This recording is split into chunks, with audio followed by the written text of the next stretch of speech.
we're doing our best here to get it measured exactly right, get the exact placement of the straps to where it's between the knuckles of the foot.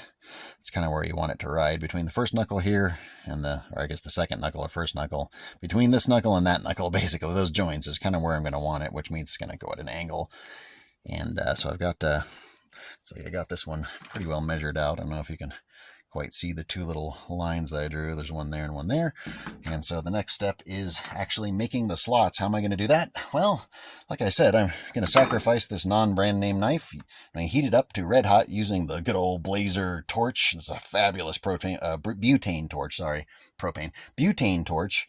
The tip of the flame is 2,500 degrees, so the sparker is broken, so I have to use a lighter. But right there, at that tip, right there, is about 2,500 degrees Fahrenheit. So if you can't get a simple stainless knife to turn red hot in using that temperature, then you can't get anything red hot. There's a really great torch. They work really well, so you can use that to heat it up. And then I'm going to do my best to carefully plunge this through without making too wide of a slot, because I don't want it to, the piece to flop around in there when I actually get it through. And I am going to have to use the brand new ones I bought, the new straps I bought for the main strapping, because these are just not quite long enough, but I can definitely use these for the heel straps. And that was a fairly easy thing. I think I marked this one out already, or was it the other one I already marked out? I'm not going to use, obviously, this to make those heel straps, because I'd like those to be preferably a circle, but we'll see how we do here. We'll just see how we do. Let's just start off with this one, and if it meets with total failure, then I guess we'll kind of redo everything. I'm trying to get all this set up so I actually have a place to set this burning hot knife when I'm done with it. I got my cook stove just right over there. Maybe I'll try and set it on the edge of it when I'm done, but let's see what we can do. So let's get going here. And the sparker is obviously broken, so can't do that. Alrighty, sorry knife. Doesn't affect the actual operation of the knife, it just is.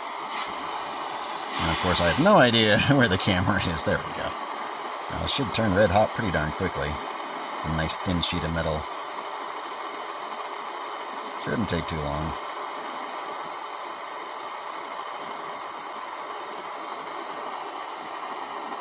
Yeah, look at that. Pretty quick.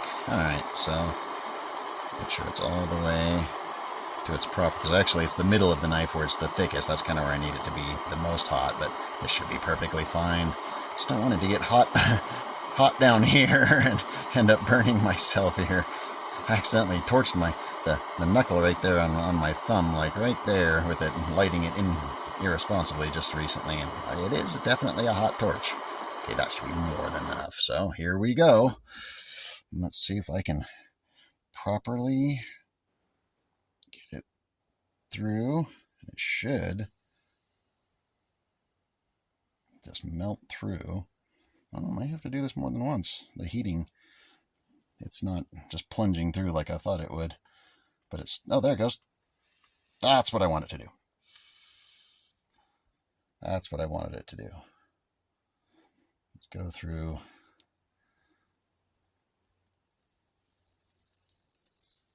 Oh, nasty.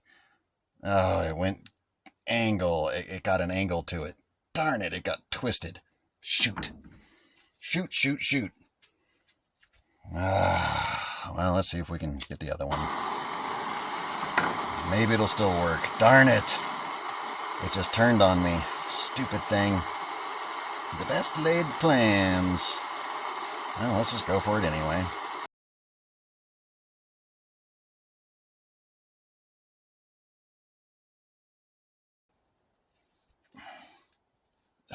Whew. Jeez, that smoke. Cannot express to you how nasty it is. Ow! Ow! Hot rubber, hot rubber. Okay. There we have a pair of slots.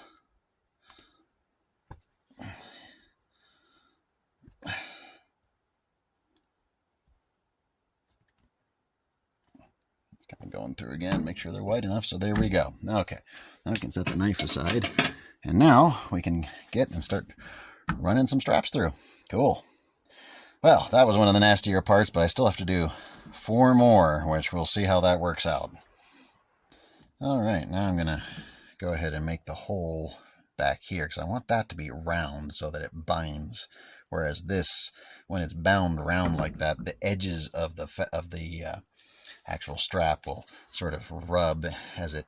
It's hard to see as it sort of makes a little curl. It'll force the edges. I don't know if we can actually see to rub. And I'm like, okay, well maybe I'll try that in the back here. So I got a cheapo, nasty old tent peg that I've used many times for this exact purpose. I'm just going to heat that up and make the holes real quick. This should be a lot quicker in terms of making the holes.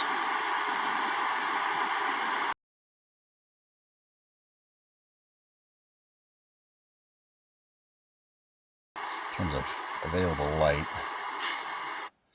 Okay, last one should be. Yes. There we go. Okay. Whew.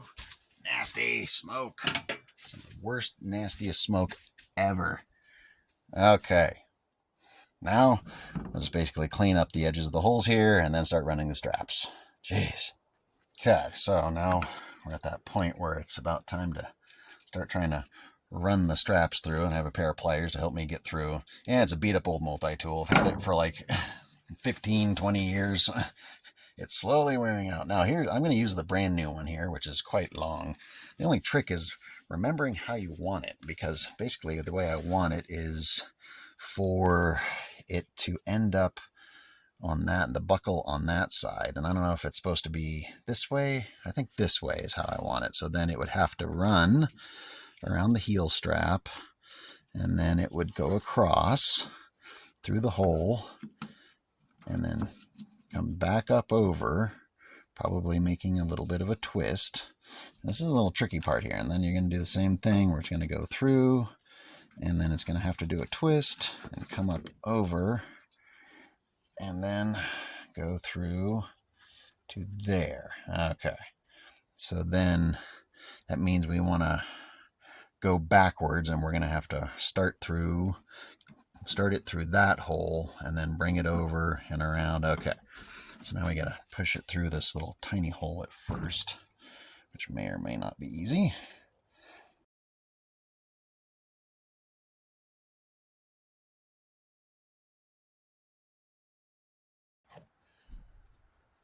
Sheesh, that was about as hard as it's going to get. And I found a problem.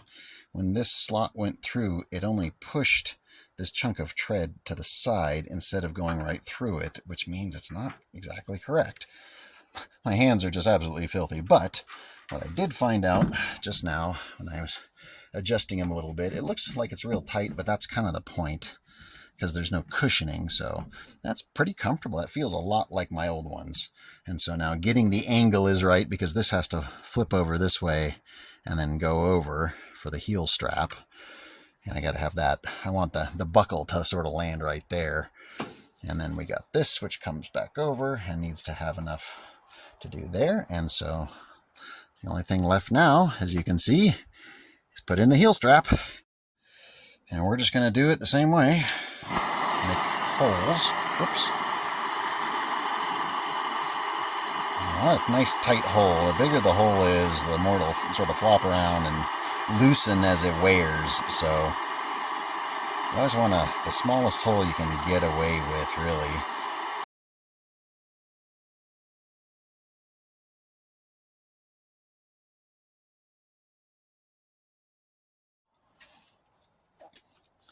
Now I'm going to have to use this, and I don't know exactly how much I'm going to have to use other than just measuring it real quick and down and dirty. This should be more than enough. Now this is the part where getting the measurement right is really, really important. And I seem to recall, as long as you have it around your ankle there's enough up here, but I don't remember if that's actually the way. So the main thing is having enough. So what we're going to do is run it through those holes and then melt the ends down on the other side so that they can't pull through. And so that's kind of like the next step here.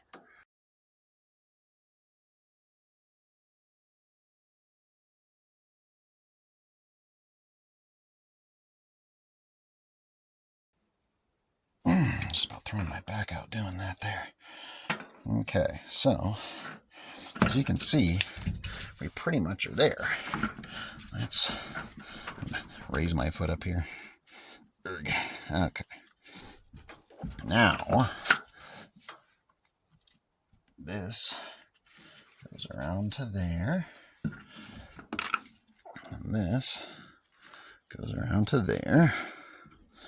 And there we have, there needs to be more of this. Okay. I think that that's actually kind of nice in terms of fitting, because it looks like it's going to do a pretty good job of holding there. Okay, so there's tons of that, obviously, but that's actually pretty darn good, actually, now that I might go a little bit tighter, but that's going to be it. Might go just a little bit tighter. Just a little bit. And I seem to recall that if you go to, no, that's just the way those were. Okay. All right. Well, other than trimming these off and melting them down, which is not a really complicated process, we're pretty much done. Okay. Let's do that. And then we'll do that. And then this is what I do. I just melt them down.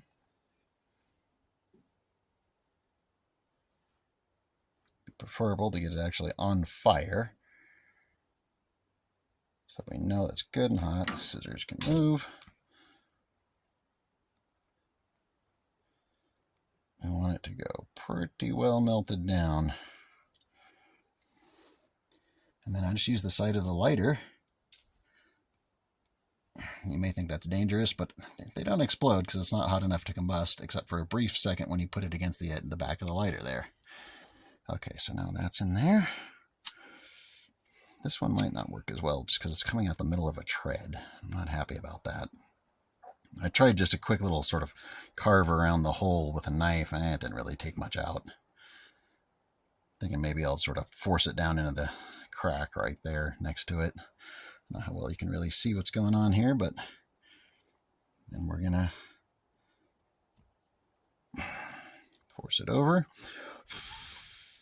And if you give it a little wiggle and slide, it'll release. And you see there's a little flat surface there now. And what you'll also see, other than a little trim on the strapping, is, I feel like I'm on something there. We have a sandal. Now the only thing I might do again is give this one a little bit extra. It doesn't seem like it has quite enough. Don't want it to end up on top of my ankle. I want it on the side of the ankle. Go forward. Okay. That pulls tight. I'm so excited. It's almost done. You can see it's a pain in the butt process, but it's not that complicated. So there we go. There is a sandal. How does that feel? It's kind of sagging in the middle. Doesn't feel as tight as I would like it. But there you go. One sandal. Just got to trim this off. And you're done. And that is a homemade sandal. I don't know how good they are. I don't know how long they're going to last, but they're flexible. They definitely don't feel like they're hurting in any place, but I guess the only thing left to do is attack this thing, and when it's done, I'll show you the completed pair. Yeah, that's probably close enough right around there. And it wouldn't hurt to melt that a little so it doesn't fray. And there we have the pair of sandals. There's one, and there's the other. And now I'm going to have to dismount the phone from its little perch here where it's sort of taped onto something, and we'll take them out and walk around and see how they do. Well, these are the very first steps that I've taken in these, and I'm already seeing some adjustments that need to be made. I would expect there to be, they wouldn't be perfect right off the bat, but one thing I'm noticing when I step down here is this is now loose, and this needs to be tightened up a little so it pulls the heel a little better up on me. I'm right on the edge of the heel there. I don't know. See, I kind of have too much there and not quite enough there. And it's almost a similar thing on the other one, but I'm going to scooch my feet forward a little, give that another tightening, and give that another tightening, and we'll, well, looky there. Let's see if I can't give you a side view.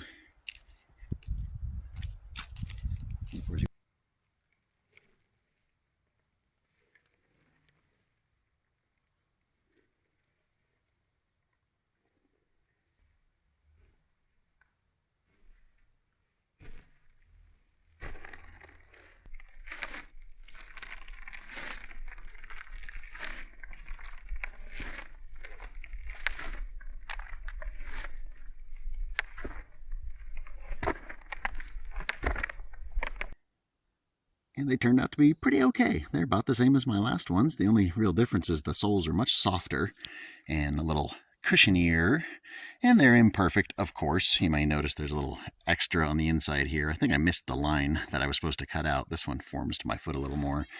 And one thing I had to adjust was the heel straps. They were too long, and they were allowing my heel to come off the back edge. And I went, oh, that's why they were positioned where they were, a little farther forward, so you can see where the Y is. It's actually misplaced. It's behind my ankle, and I'm not happy about that. I want the hole to be farther forward. And I was wondering why on the old ones the hole was so far forward. I'm like, that's why. It was to help it so I'm not falling off the back edge of it so much, because if you have too much heel strap, it'll just let you fall right off. So the heel strap is a little bit shorter than it probably should be. Can't quite go up as high as it needs to for total comfort, but all in all, they're working perfectly fine. I'm having no, problems. They're not failing in any way. The only kind of weird, interesting thing you may notice is how they sort of sag down in the middle there. I'm not sure what's causing that, but it doesn't seem to affect the performance at all. And, other than just, like I said, just some minor adjustments, like this buckle was a little too far forward, and the same here. So I had to, kind of pull it through here and then drag it over and just to get enough, and get it in that position I want. I don't like it on the front there because this sort of seam they have created, this little overlapping section where they've connected it kind of rubs a little bit, and I've never liked it right on the top of my ankle here. But all in all, nothing's rubbing real badly. Everything seems to be fitting pretty much the way it's supposed to. Like I say, I kind of wish the heel straps were just a little bit farther forward, but they're not bothering me. I've been kicking around in these for a good half an hour now just to get them worn in and get them a little more kind of used to being sandals and not pieces of tire and sleeping bag straps. But all in all, I'm pretty happy with them. They work as fine as I expected them to work, considering that they're, made out of a used tire. So, I'm going to declare these about a 90% success. Nothing's perfect. Nothing's going to be perfect handmade, and especially when you have no pattern, no design, and you're just sort of eyeballing and making it up as you go. But I'm happy with them in the state they're in, and it was definitely worth all of the pain and the effort and the struggle of pulling the straps through this rubber that doesn't like to let the straps pass through very easily. I almost had sore shoulders this morning when I woke up just from all the yanking, trying to get it all through the holes. Go away, flies. Where's my fly whisk? But all in all, pretty happy with them. And, if I had done it all in one single day, it would have taken maybe not even 2 hours to whip up this pair. So you think, for $2.50 in straps and a free tire and a little bit of your time, you can make yourself a pair of footwear that are perfectly acceptable and will, in this case, be mistaken for a name brand even, like I seem to recall telling you. My old pair was mistaken for that brand Teva, which, I looked up a long time ago when I first made my own pair and kind of went, oh, well, I'm glad I made my own pair because those are very, very expensive considering that they're just basically the same thing. It's just a hunk of rubber with tread on it and then some basic straps. And they're charging some of their models I saw over $100. And I'm going, no, I think I'll stick with my $2.50, and they'll last probably as long as Teva's, if not longer. Like I said, the other ones, the only reason I made the change to these new ones was because my feet seemed to be bigger for some reason, and that right-hand one had a real bad crack in the toe. So, but these are full of cracks too, but they're very soft. They're a lot squishier rubber than my last ones. The last ones had kind of like a real, no cushion setup, and these actually feel a little better. So, all in all, final sort of grade on these, 90%, let's call it a B. I'm happy enough, passing grade, and I think it's time to get on with making these into footwear, wearing them in, getting them broken in, and I definitely want to thank you very much for joining me during this process as I whip up my own homemade pair of homemade sandals.